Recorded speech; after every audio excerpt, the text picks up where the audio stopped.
everyone, welcome back to our channel Login Assist. In this guide video, I will show you how to download and install Edits app.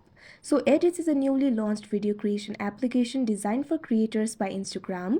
So if you want to download and install this application, first of all, what you have to do is launch up on Google Play Store. If you're using Apple device, what you have to do is launch up on App Store. You can see over here I've opened Play Store. What you have to do is tap on the search icon that you can see at the bottom right corner of your screen. Now tap on the search bar that you can see at the top. Now over here what you have to do is search for Edits. Now you'll be able to see the results over here.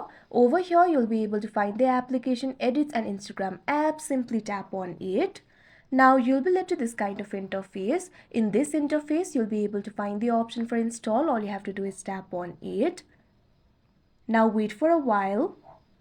Meanwhile, you can also check the information about this application. Also, you'll be able to check the data safety and other informations.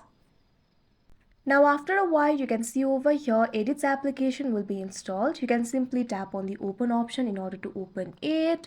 Now you'll be able to use the Edits application. So that is how you download and install Edits app. I hope you found this video helpful. Thank you for watching. Make sure to like, share and subscribe to our channel.